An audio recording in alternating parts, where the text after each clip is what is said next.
Hey, happy people. Happy Friday. This is another Eastwood live stream broadcast.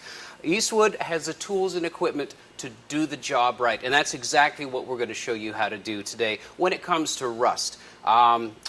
These broadcasts are live, but we do repost them. I had somebody hit me on Facebook and say, I can't get off work because it's 2 o'clock in the afternoon on the East Coast.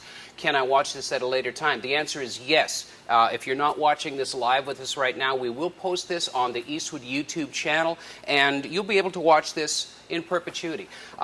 Eastwood and Paintucation share a common goal, and that is to educate and empower and pass on the skills that we've picked up over the years to help you guys have a better success in whatever it is that you're doing, whether it's restoring a motorcycle, a bicycle, a 51 Chevy. We want to pass on skills that we've picked up. I don't know everything, but I know what I know. And my hope is to be able to pass on some of what I've learned in my career as a professional restoration and paint and body guy, and a hobby guy, quite frankly, that will help you in your job. Eastwood has the same mind. And I'm proud to say we have just passed over 1,000 tech videos online, all free, including these live broadcasts. So it's a cool place to be. Eastwood's a cool company to be associated with. So I'm proud of that. Having said that, Paintucation Instructional Videos covers this subject of rust, metal replacement. So look for us on the Eastwood website. In the Eastwood catalogs, you'll find Paintucation everywhere Eastwood is. So we're going to be talking about rust. I'm going to be showing you some great techniques on how to deal with different levels of rust, and we're going to talk about when to hang it up, man, when to give up the ghost when you've just reached a point of there's just no going back, and you need to go ahead and either replace metal or just replace the part. So let's talk about rust. What is rust? Rust is oxidation. Technically, if you look it up in the dictionary, rust is the chemical process between a ferrous metal containing iron and the atmosphere, which contains oxygen, hydrogen, and it's that combination of that stuff that creates a different thing that shows up brown and muddy looking and is rust, which is this. Technically, rust is oxidation. What is oxidation? It's a chemical reaction between a material and the atmosphere that creates another material. So, steel can rust, but aluminum can also rust. Check this out. That's corrosion. Look here on the edge. That's corroded. It's deteriorated. So, can aluminum rust? In the technical sense, according to the Webster's Dictionary, no, because the chemical process is different. But aluminum, I'm here to tell you, can rust. So you have to think about, even plastics can rust. Look at this. This is a seat back from Project Z-Sled. That's what it's supposed to look like. That's the color that it was molded in. However, that's the color that it is now. And the surface is so degraded because of that oxygenation, that chemical reaction in the atmosphere, that this piece is no longer even usable. I guess, you could make the argument that if it's not available in the aftermarket, then you could somehow refurbish it, scale all this stuff off. My point is, everything rusts. Plastic rusts too. So in this instance, I'm going to go to the National Parts Depot catalog and get a new piece. And I had a little diagram showing it, but it kind of looks like a green rainbow, so we're not going to use that. When you're dealing with rust, you're dealing with chemicals and spinning things, because basically there's two different ways to attack rust. You can attack it chemically, and you can attack it mechanically. Mechanically, what I'm talking about is sanders, grinders, stripping discs, and we've got some great stuff to show you how and what to use. And we've also got some chemicals that we're going to show you how to use as well. And think your way through the rust and outsmart that rust. As always, if you're dealing with chemicals, protect yourself. We've got rubber gloves that are chemical resistant for the spinning sharp things. We've got some gloves. And by the way, you can get these from the Eastwood catalog as well. And protect your eyes. If it's going to be dusty, protect your respiratory system. We've got safety glasses we're going to be using as well. I want to show you something. This is a frame rail. This is a frame rail that belongs to a friend of mine. And they're fixing up a Jeep CJ. And they bought it used, went and got it, drove it around, and discovered that one of the mounting tabs was rusted on the frame rail that was actually holding the body to the frame. So it's like, okay, well, there's a kit for that. So they took it home, they brought it home, and started disassembling the Jeep project. And by the time they got done, this is what they had left. I'm going to turn a light on so you can really see what the damage is. Check that out. Look inside there. Dive deep, Steve. This is camera guy Steve. It looks like an artifact from the Titanic. It's fantastic, and I got to be careful that I don't need a tetanus shot. But they drove this vehicle around for 10 miles test driving it just to see if it was worth buying. Well, they bought it, and come to find out, it's just gone, man. It's shot. This is running around on the road. So be careful, guys. Make sure that you really thoroughly inspect something like this so that you don't end up buying a lemon or finding something that's, quite frankly, unsafe. And that's the most important thing. They found a frame online, and they're replacing the entire frame. But this is what's out there. So just be careful. And having said that, this frame rail, you have reached the point to where this is not repairable. It's just not. This is a structural member. This is the bones of the whole entire vehicle. You want to be careful to make the right judgment call and try not to patch around this thing. Even though up here it looks it's live. What happens happens. It feels solid up here, but over here, no story. So do a good thorough inspection. Having said that, if your frame rails are okay, preventing rust is all about doing due diligence. One of the coolest things about Eastwood is that they think through these problems, and they've got a product. It's an internal frame coating. You can treat metal on the outside, but if you can't see it and if you can't reach it, all you have is your assumption, and we know what assumption is. And I'm going to show you this internal frame coating. It's got a hose with an atomizer on the end, and this is just a light protection tube that I got at a local home center. But just as you could put this up inside a frame rail, inside a good frame rail. Now, this is not to fix what's there, but you would slide this inside a frame rail, feed it down into the frame rail, press it, and pull it out. And as it pulls out, this atomizer shoots the internal frame coating and coats the inside of the rust, and it puts a layer between it. It puts a layer between the oxygen and the substrate, and it's going to have a barrier coating effect and minimize or slow down that rust, if not completely stop it. So you can do a lot of prevention. I use this on Z-Sled, on the factory subframe. Here's how it works. Now, pardon me while I fumble just a little bit, because this is lightweight. But you can see how far that sucker goes in there. It's about 30 inches. When I hit the trigger, you can see what it's doing. That internal frame coating is coating the entire, and it takes a while to slow down, but it's coating the inside of this tube. So there you can provide excellent protection. And it's milky like that because I didn't shake it up. Stuff settles in the can, so that's on me. But you can see how that protects the internal part of something like a frame rail, something like a rocker panel, a captured panel behind a quarter panel, a balloon assembly inside like a vintage Mustang, something like that. The internal frame coating is a really nice product, and it goes a long way to preventing rust from either getting worse or preventing it from happening in the first place on a fresh restoration. Another product that does the same thing is the heavy-duty anti-rust. It's a waxy coating similar to the older Z-Bart coatings, if you guys are old enough to remember those, and it gets sprayed on the inside of areas. It comes with a little straw. There's a little Tri-5 Chevy picture on the front, and it shows you how to use this stuff. I use this the heavy-duty anti-rust inside the doors and inside the quarter panels of Z-Sled when I got done media blasting. So, chemicals have a place, and Eastwood has chemicals. Just get online, hit us up, go to the Eastwood Restoration Forum, and we can answer your questions. So let's talk about ways of mechanically removing rust. These stripping discs are wonderful for stripping rust. If you try and strip rust with sandpaper, a couple of things happen. The grit of the sandpaper, for some reason, just gets leveled off flat within seconds, and it smooths the paper out, and it renders it nearly useless in about 10 seconds. However, these stripping discs, I'm going to come up close, they're very porous. and that does a couple of things. It's a fiber that's got grit on the outside of it, and that fiber stays cool, and it doesn't collect that. It doesn't have any grit really to smooth over. I've got it on this old Black & Decker variable speed rotary sander.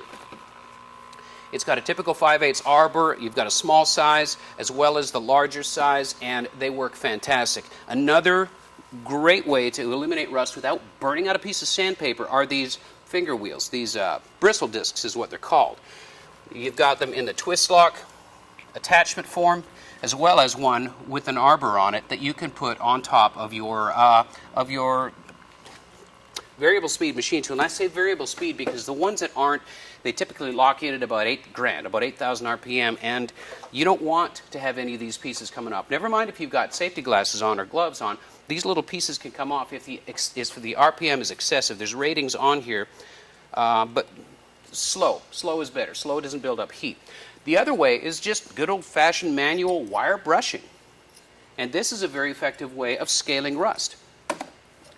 Eastwood also sells the rotary wire brushes. There's a whole box of them here. It's a 5-pack. It's a cylindrical wire brush that you can chuck up into a drill, and you can get into crevices and areas, places like in here, that you normally wouldn't want to get your big 7.5-inch disc in. So the tools are there to do the job.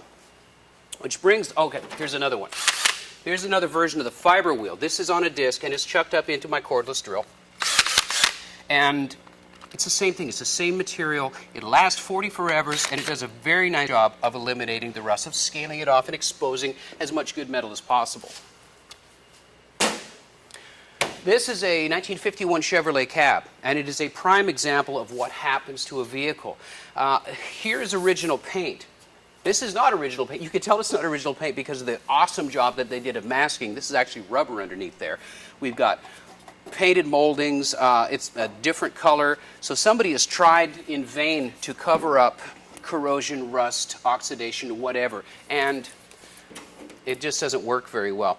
Something like this, you know, people ask all the time, how do I know what to fix? Well, you can't know what to fix. You can't understand what the problems are until you expose them. So what you need to do in a situation like this, if you're starting with a restoration, just like we did with Project Z-Sled, and I'm going to refer to Z-Sled a lot because a lot of these tools were used in the restoration of that car. You can find the Z-Sled on the Eastwood YouTube channel from the first show. The second show, we media blast the car and the body with different substrates. You got to get down to metal. You got to see what's there. Rust is an iceberg. What you see is about 1/3 of what's actually there. This channel, I guarantee you, is rusted all in. You're seeing about 1/3 of it. Right here, the fender was covering that up. That's where the fender bolts to this vehicle. Right there, there's even a welting there that was covering up some of that. This is absolutely just shot. It's gone. But that was invisible. That's what I mean by rust is an iceberg. By the time it manifests to the top of the panel, that's about 1/3 of what's going on underneath. So you've got to get the car naked. You've got to get everything stripped off of it and find out what's going on with the metal to make a good assessment, to make the right judgment as to what to even do. So we're going to strip just a little bit here with, I just want to show you how these things work. This is fantastic. And again, I'm going to use the low RPM, gloves and glasses, and we're just going to do a small portion.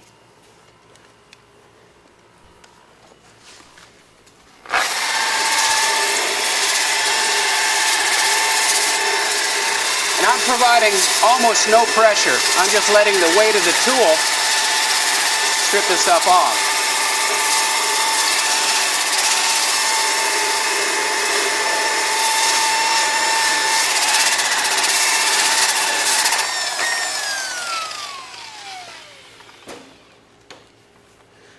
So get this out of Steve's way, and you can see what we've exposed here. It's fun. It's like archaeology.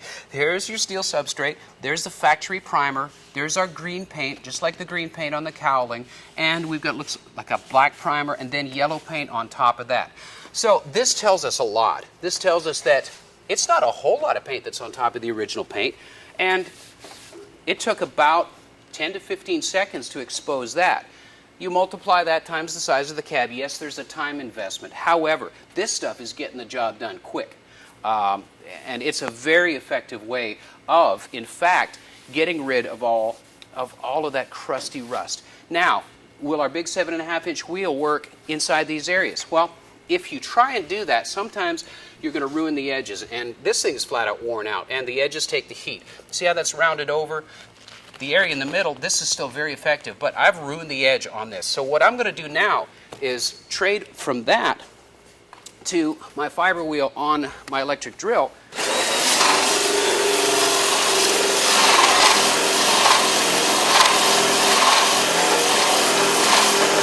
And I can very effectively get inside these channels here and expose what's underneath. I need to look, I need to see. Another thing we can do is using pneumatic equipment, we can use the bristle discs. Here's my air hose. And I can get into areas like this in here.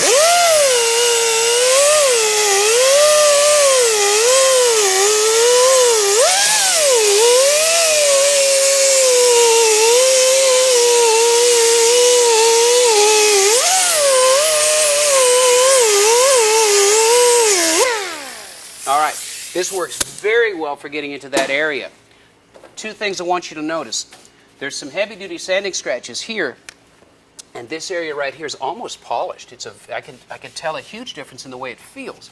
This is almost not even profiled. So you've got a very nice condition of the metal now that you've stripped the paint layers off. Even though it took a little bit longer, there's something to be said for that. If you've got precious metal, irreplaceable piece of metal, and you want to be a little more careful, maybe the bristle disc is the way to go.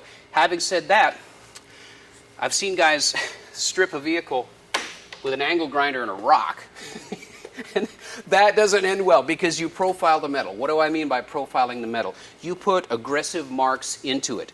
Choosing your blast media carefully is important, and we're going to talk about blast media here in just a second, because sandblasting is, of course, another mechanical way of stripping paint. So you don't want to profile the metal if you can possibly get away with it. So we've used the stripping disc and the bristle disc here. That's showing you how to get the job done and not damage the metal, not create a problem that you then have to fix. So put your grinding rocks away, and even though they might seem like they're faster, you're creating repair work to do on top of that. So those two things are very effective.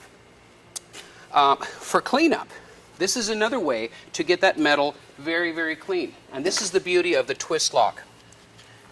I can change out surfaces in seconds. And now I can go back here. Sorry, I'm jumping all over the place. And I can take this area here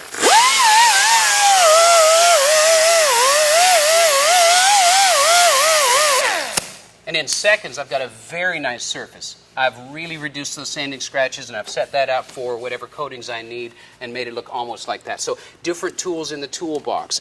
You know, it's not about buying one tool to get the job done. It's about analyzing the process. It's seeing what you need, going to Eastwood and getting what you need to do the job. So I wanted to show you the different varieties of tools so you can make an informed decision.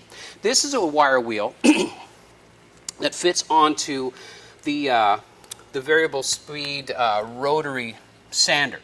This is a very good method of getting a lot of scaly rust out, but I want to caution you with these things. If you get the RPM up too much, the steel twists here, the steel fibers it's basically chunks of cable in here, they can break off and they can get launched. Sometimes you don't see it. Even with safety glasses, sometimes these things can get around your glasses and in behind them, and you're going to know it when it happens. So be careful with these. Don't get the RPM up too much. Use a slow RPM and a little bit more pressure, and keep this stuff down. And just please be very careful, because live to spray another day is what I say. You don't want to end up in the emergency room. So we've shown you our mechanical sanding type of ways to get rid of paint, to expose the rust, and even get rid of some of the rust, because these discs do work very well on getting rid of rust. But let's talk about media blasting. If you go to Hands on Cars episode 2, we have the Z-Sled Camaro, and we are using the Eastwood dual blaster. The dual blaster is nice because it's got soda in one side and aluminum oxide in the other side. The soda takes paint off and it doesn't profile the metal. Just like this is very smooth, you don't want to profile your metal and create a job to do.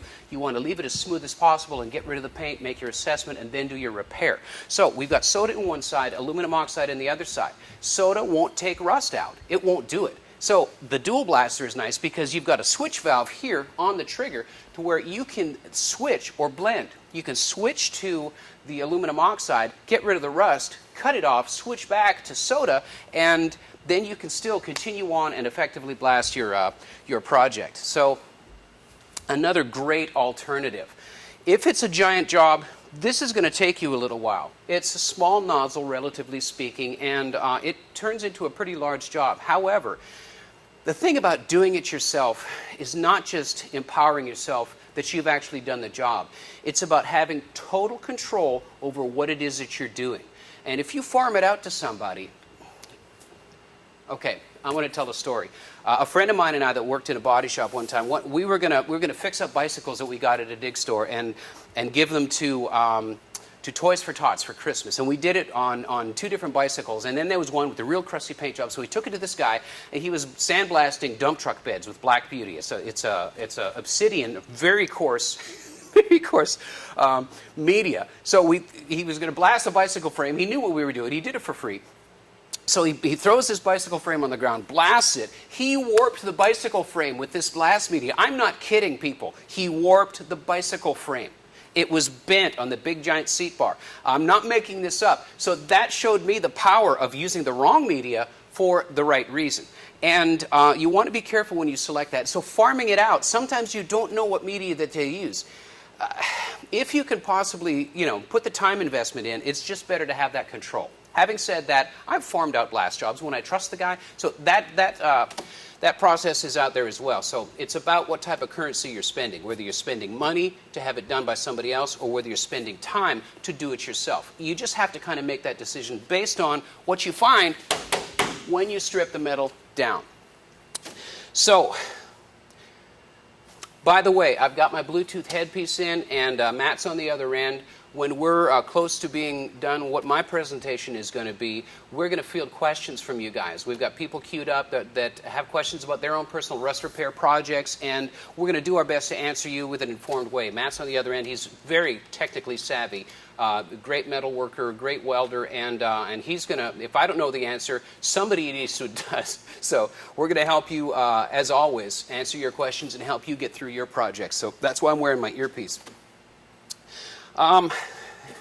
There's a couple of different ways that metal can rust. I was doing a seminar at the Cleveland show in Parma, and I was talking to, he was a retired metal worker, and he was very smart, very sharp guy. He was as big as a Mack truck, but he was just really technically savvy. It was a very interesting conversation, and he said that they're taught that metal starts to flash rust within 20 seconds of being exposed. 20 seconds of metal being exposed to atmosphere, that's when it starts to flash rust. And I wanted to do something that shows that. Yesterday, and I don't know if camera guy Steve can pick this, I was sweating. It was hot. It's still technically in Tennessee, it's kind of summerish. So I mopped my forehead with my hand, and I laid down the imprint of my hand right here. Steve, can you see that?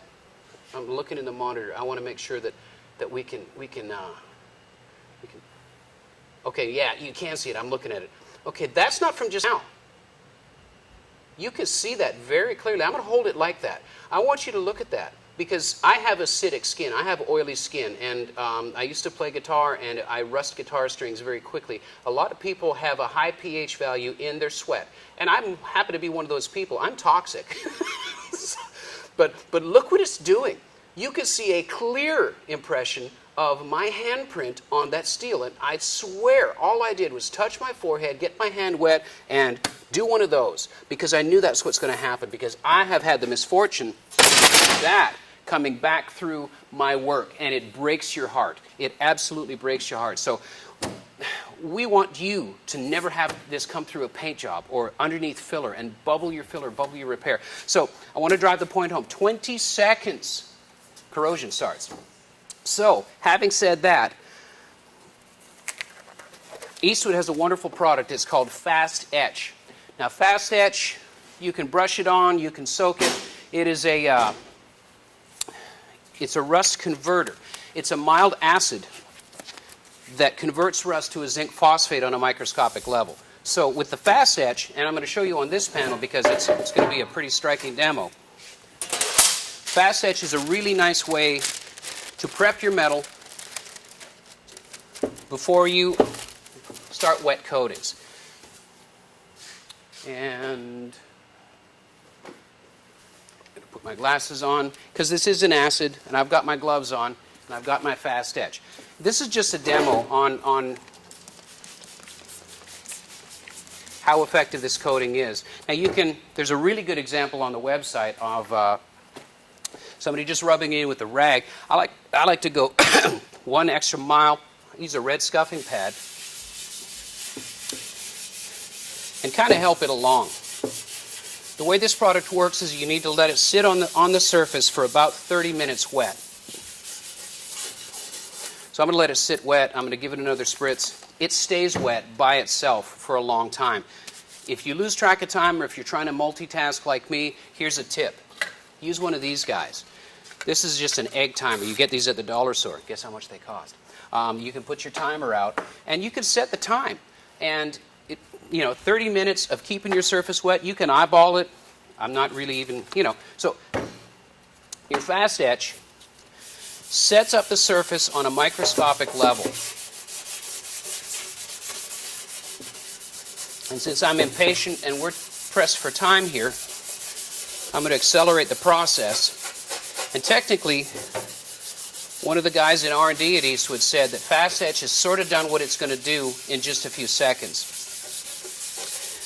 Meaning that the acid is doing its etching within a few seconds of being applied to the surface. What I'm doing is helping it along by scaling some of the rust and exposing the metal that the acid needs to attach itself to.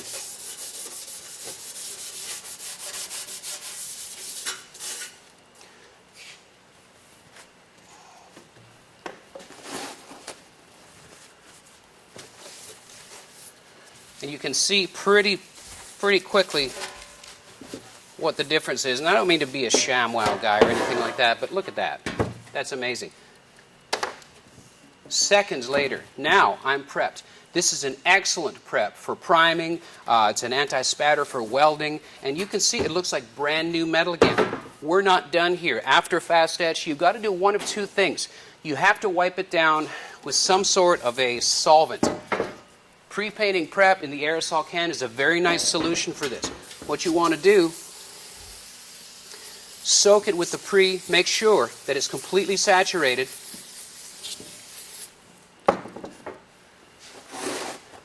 Use a clean towel and wipe off in one direction so that any residue of the Fast Etch comes off of there. It's a conversion coating. It converts surface rust to a zinc phosphate. So guess what that does? That creates a layer over top of my cold rolled steel panel here. And that creates a barrier from flash rusting. This stuff will hold flash rusting off for a week. So now it buys me time to go ahead and put my coatings on. Whether that's roughening up for filler or like I did on Z-Sled, I Fast Etched, I epoxied, I did my body work, and then we go into surfacers and we block and then we prime and then we paint and the car's shiny and it's nice and it's black. And I know that it's done right. So Fast Etch is a very nice product, and it's a very simple way of getting there. It's not the only rust product. There's a really cool thing. If you have the opportunity to do a dip or an immersion, this stuff is cool. I am praying that I don't spill this because I would look like a moron. This is gel rust dissolver. Says it needs to work about 8 hours. This is a seat track for Z-Sled. It was too far gone. But I wanted to show the power of this rust dissolver. It's been sitting in here, I don't know, about 10 hours.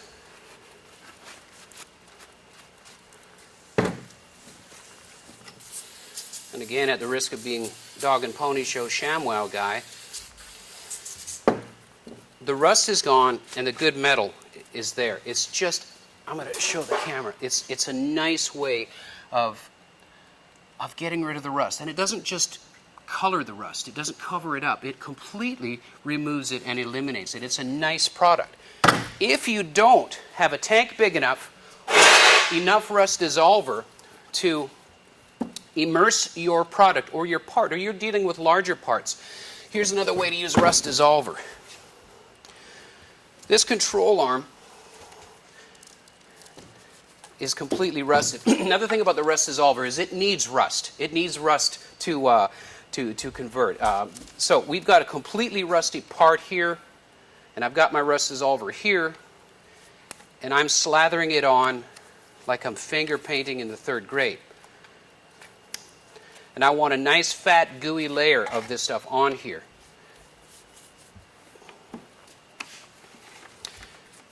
Now I'm going to take some plastic that you get over at the dollar store.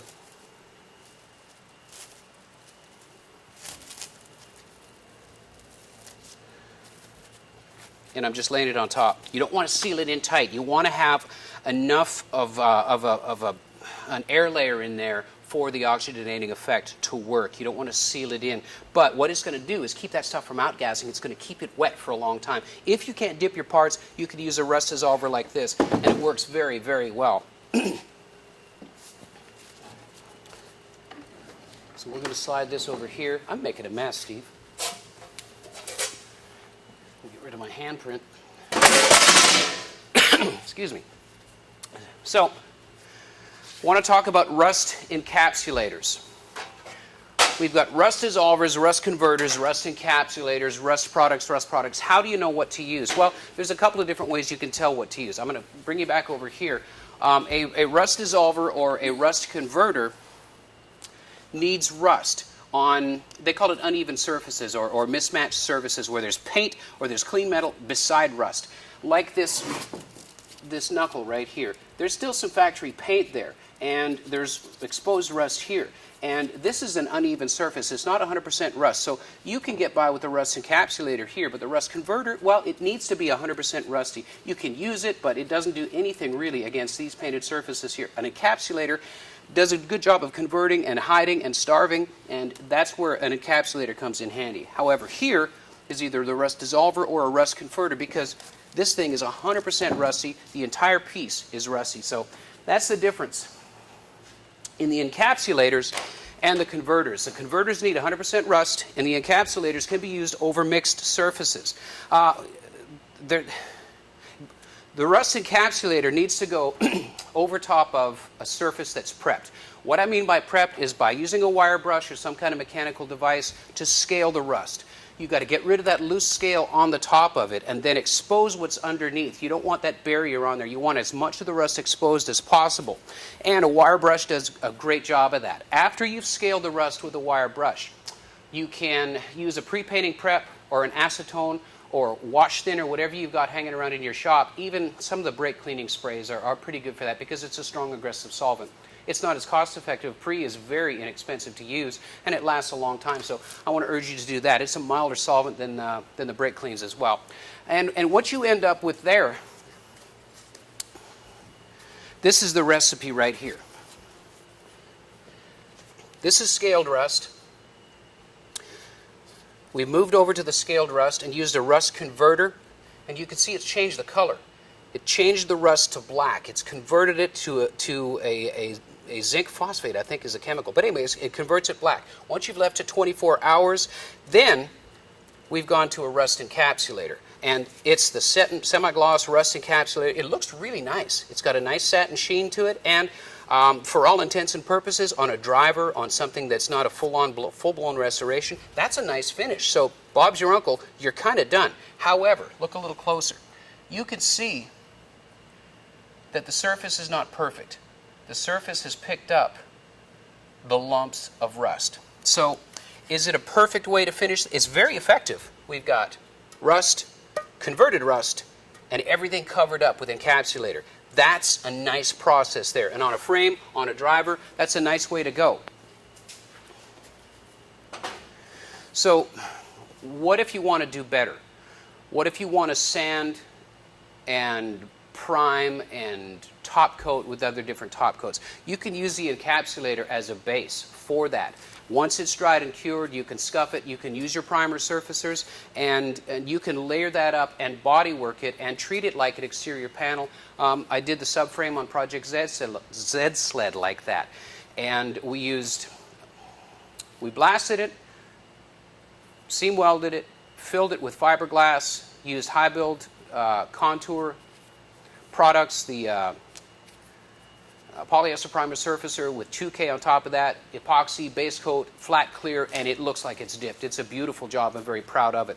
And that was a nice way to do that. A lot of time investment, but the subframe of that car looks fantastic. So you can use these products as a foundation. I guess that's the biggest thing that I'm saying. There is a rubberized rust encapsulator. Now, I'm reading notes because I want to make sure that I get you the correct information. The rubberized probably doesn't need to be top coated. That's fine because it's kind of a product in itself. It's not undercoating, it's a rust encapsulator. Undercoating, if you spray it over rust, that rust is going to shed that stuff really, really quickly. This is still a rust encapsulator. On the seat frames of Project Z-Sled, I used a rust encapsulator. I'm going to show you a seat frame. This is one of the, we got new ones that weren't nearly as bad, but on a hands-on car show that's coming up, we'll get to show you what the new seat frames that we got.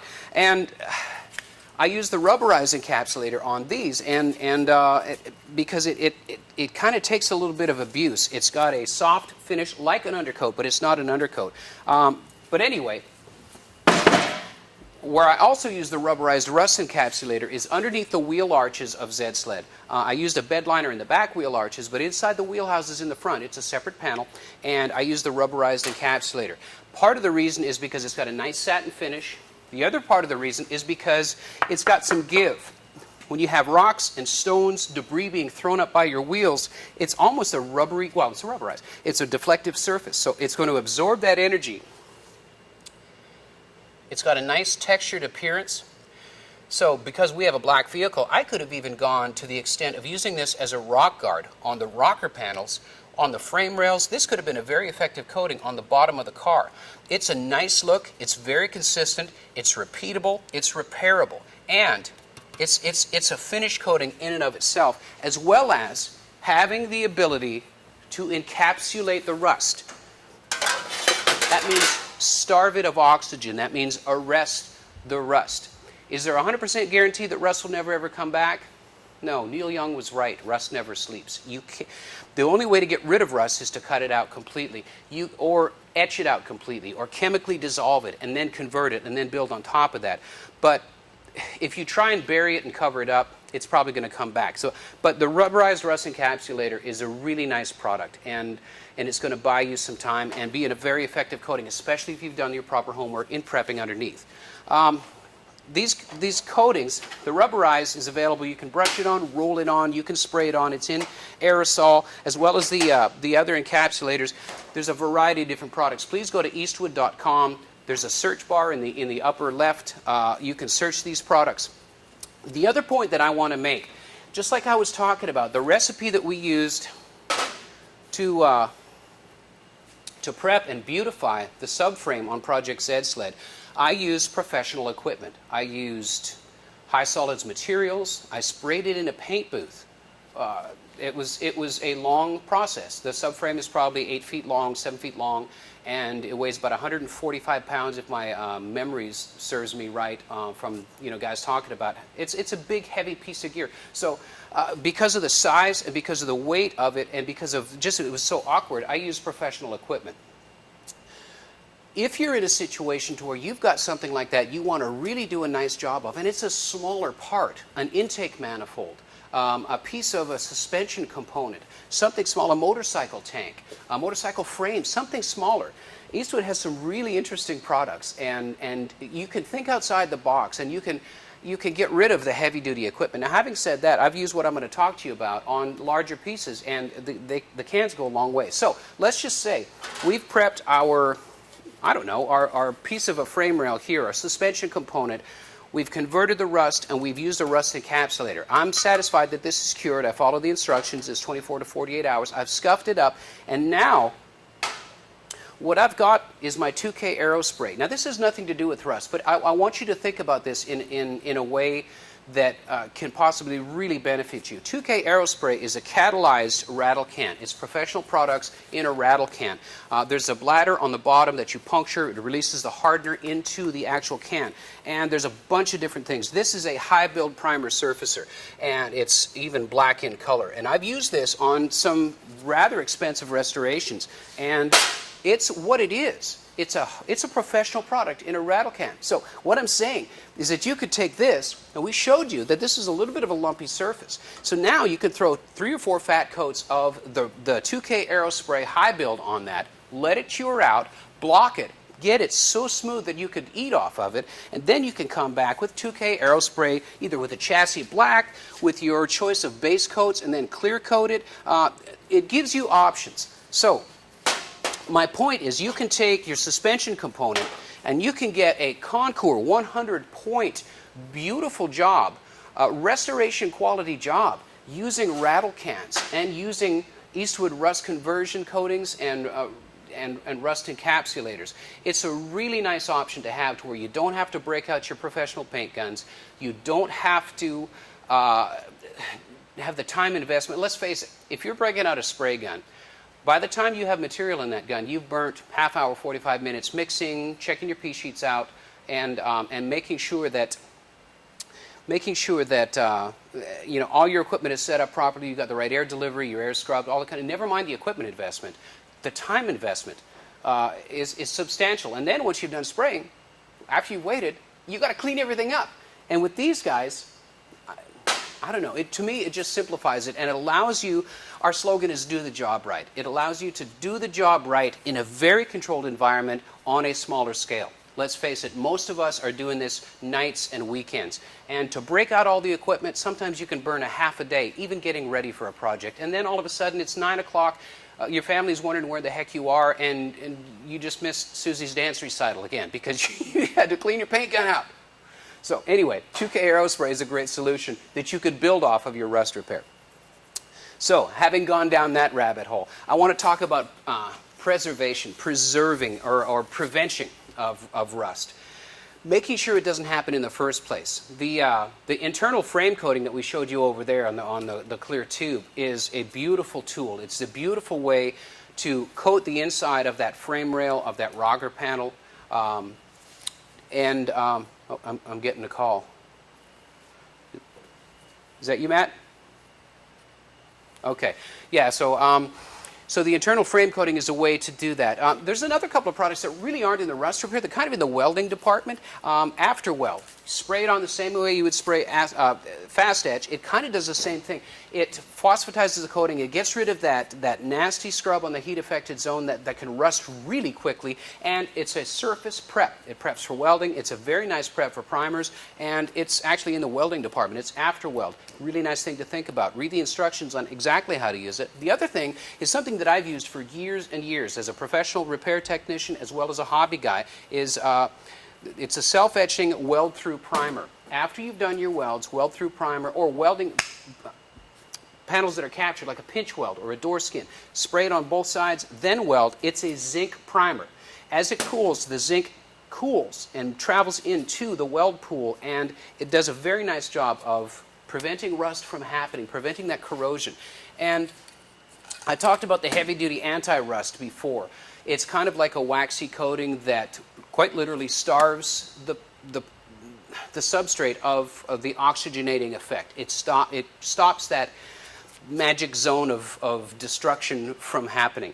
So think about rust not only as you're trying to fix it, but think about it as you're trying to prevent it. And if you're spending all this time that is irreplaceable in doing a job, make sure that you're covering it from the inside. I tried to do the best I could on that Camaro and make sure that we had all the backsides covered with all the great Eastwood products. And I'm hoping that even when I'm dead and gone, somebody will have that Camaro and it'll still be, well, it won't be the, I was about to say a lot of bad words, it won't be the rusty car that we found.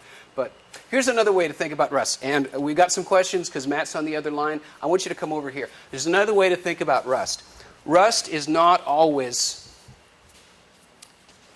awful. Rust is not always, well, here, I'm going to come to you, Steve, for a second. This is a project we did on the truck show.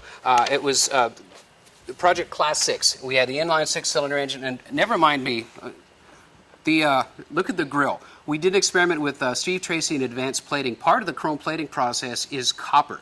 It's copper, which is basically the chrome plating's process of primer surfacer, then nickel, and then chromium on top of that. Well, we left the copper there, and it patinas. Look at the Statue of Liberty. Look at the patina on copper. Patina is what? It's rust. It's corrosion. It can be cool. Look at the rest of the truck. We did fake patina on this truck, so I wouldn't have to spend 500 hours on a paint job, quite frankly, and we wanted a cool look on this old truck. We did fake patina on the truck. There's a product in the Eastwood catalog called Patina Protector. It's a spray. It's not a permanent fix, but it's going to slow that rust down, and it's going to arrest the process. The other thing is this. My tabletop here, it's a beautiful look, and Steve's going to catch up. This is a piece of half-inch plate steel that was outside of my shop, and I couldn't figure out what to do with it. But Jeff Gallagher and I, mostly Jeff, made this beautiful tabletop. It's a very heavy-duty tabletop, and you can see the patina on there. Look how beautiful that is. There's different hues.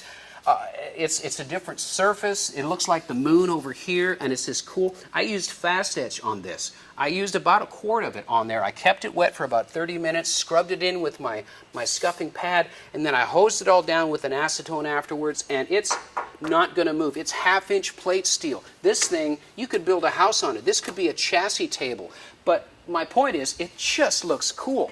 So in the right context, in the right way to think about it, rust can be awesome. Rust can be a really neat effect. Look at the rat rod craze. And, Matt's listening on the other line. Matt, I think, is nodding his head. Rust can be cool. So don't underestimate the power of the presentation of rust.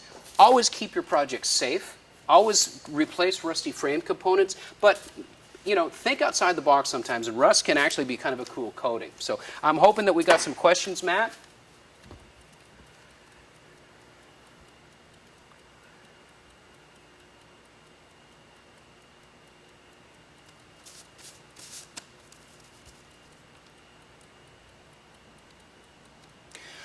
Okay, the question is, how do you fix rust inside a pinch weld or a folded seam, like inside of a door skin where it wraps around the outside? Well, there's a definite way to do that. And like I was talking about, the important thing is to expose it and see what's there. So if I've got a rusty door frame and a door skin wrapped around it, the first thing that's happening is that door skin is coming off. So I can assess. I can strip down like this, and I can assess the damage to that metal.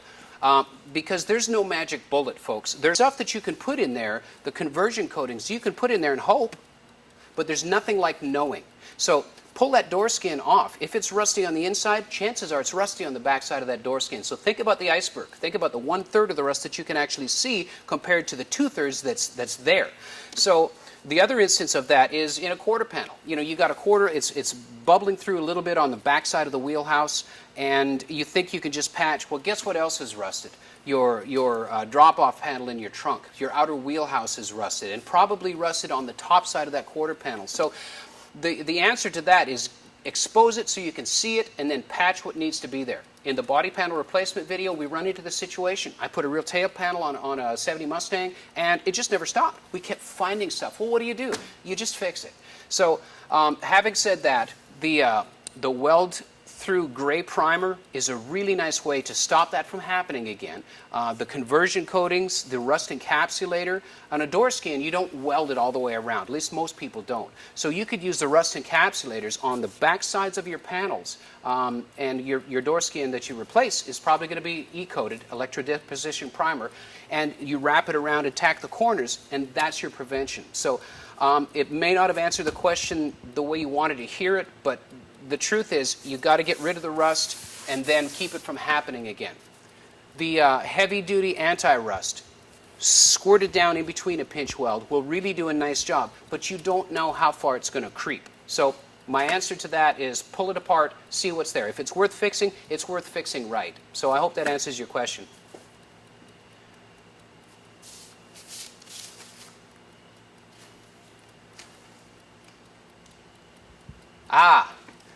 Okay. The black coating on a replacement panel. It's called EDP coating, electrode deposition primer. Back in the day, okay, the question is, when you're replacing a panel on an older truck or an older car, do you get rid of that black coating or do you leave it there? These panels did not come with an EDP coating. These panels were raw. They were raw cold rolled steel shipped to my door just like that. They didn't have e-coating on them. Most panels do. Most patch panels do. Back in the day when they first started doing that, it was an inferior coating. It was just a kind of a lousy way of, it was a lacquer-based primer. So it really worked better to strip that off, get down to the metal, and do your own coatings on it. However, that technology has really come a long way in the last little while. I never tell people to strip that coating off. You don't need to. That is an excellent rust prevention. You can work right over top of it. And there's a good way to test that. Acetone, wash thinner, and I'm looking around. I'm trying to, dewey.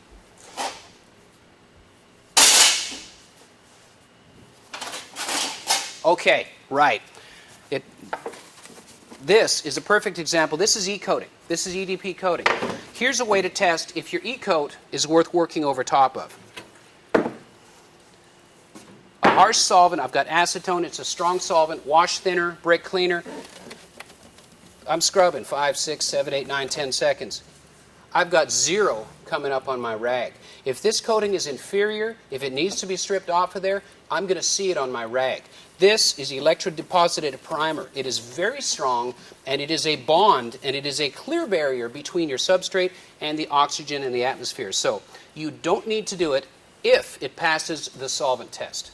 That's the answer.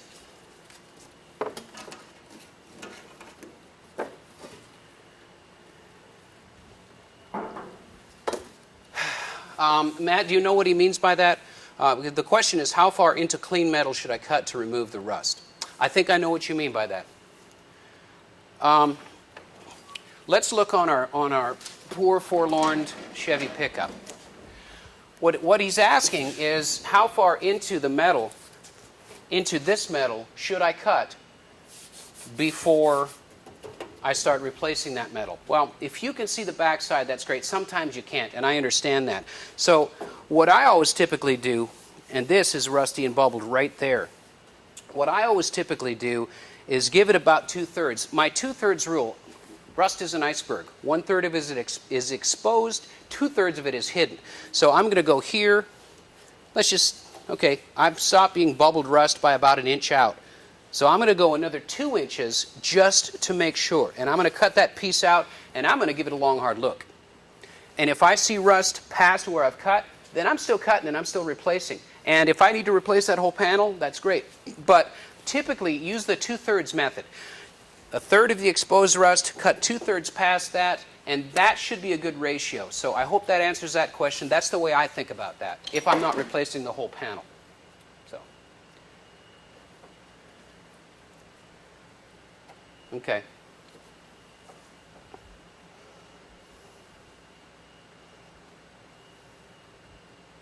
Mm-hmm.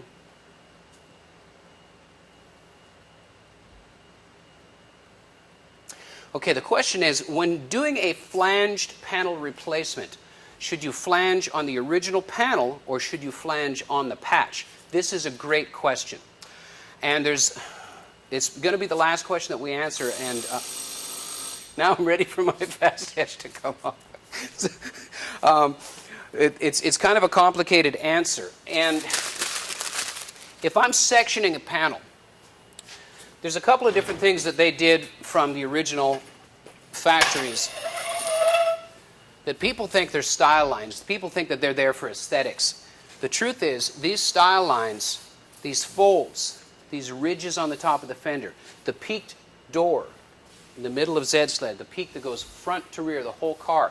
Yes, it's aesthetic, but it's also structural in that when there's strength built in. Ron Covell did a wonderful demo of this when he domed a piece of stainless steel that you could wad up into almost like a handful, and then he domed it and you couldn't even move it. So what I'm saying is these style lines, and I'm belaboring this point for a reason, these style lines are there to increase strength in the panel, to create the dome so it doesn't collapse in its own weight. So when I'm sectioning a panel, I'm utilizing these style lines as a strength point. I don't want to cut here because that's flexible. Right here, not flexible. So if I'm replacing this lower door skin, I'm coming down here and I'm counting on and I'm building off of the strength that's in this style line. So having said that, if my cut line is here, hang on, Steve. If my cut line, okay, here's my style line just in case you guys can't see it. If my cut line is right here, well, of course, the Sharpie burns out. I'm an idiot. All right, there we go. If my cut line is here, I'm utilizing the strength that's stamped into this panel so this doesn't fly. So having said that, I've just tried to preserve the crown of this door. And if my panel is going to go in underneath that, if I'm doing a lap weld, I'm not going to flange this because it's going to do what? It's going to distort the top of this door that I'm trying to save the shape of. So I'm going to flange on my replacement panel and not on my door skin, because even if you flange and you crowned it, maybe you run it through an English wheel, maybe you didn't, maybe it's crowned a little bit from the factory, and you straighten it out by flanging it, you can manipulate your patch way easier than you can correct this after having been flanged. So the answer to that, in very simple terms, is that you flange on your replacement piece, not on the original panel. And I've seen guys, you always want to preserve as much of the original shape of the car as is possible. And I've seen guys section on these style lines. And to me, you have to do more work. You have to recreate that style line. And yes, you can kind of depend on the strength of that to do your joint, to do your butt weld or your flange weld. But to preserve that, you can build off of that and create the illusion of a solid piece of metal just like it was from the factory if you retain your factory style lines. And that's just my way of doing it. The beautiful thing about this hobby and this industry and this trade is that there's more than one right way to do it. And my way is to preserve as much of the original stamping and shaping as possible and build off of that. So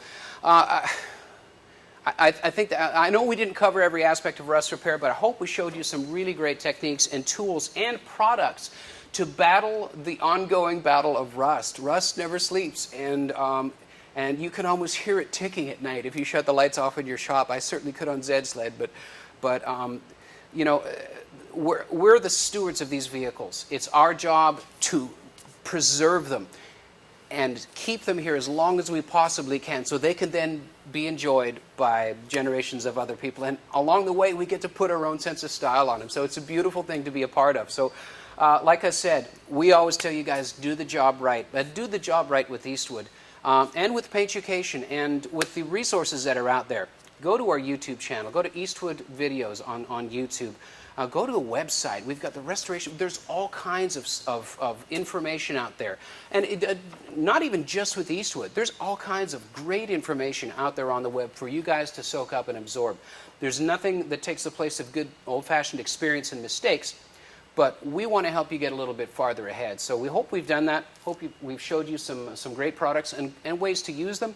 And I also want to say that we're going to be popping out a few more of these live streams between now and the end of the year. We've got one scheduled at least once every month. So keep up with us. I'll keep blasting them on Facebook, on my page, and the Eastwood Facebook page. We'll light them up. We'll get them out there. Send in what you guys want us to talk about as well. It's that important that you guys communicate to us. We learn as much from you as you do from us, hopefully, and tell us what you need to see. So having said that, thank you guys for watching. Thank you guys for watching Paintucation, the TV shows, the Eastwood TV, Hands-on Cars on the YouTube channel, and we're here for you. So let us know what you need. Let us know what you want to see. And in the meantime, Zed Sled is going to get tuned, and Hands-on Car shows are going to show the final process of that build. I'm so excited about that. Keep on watching Hands-on Cars. So for now, thank you so much for watching. I'm Kevin Tetz, and we'll see you next time.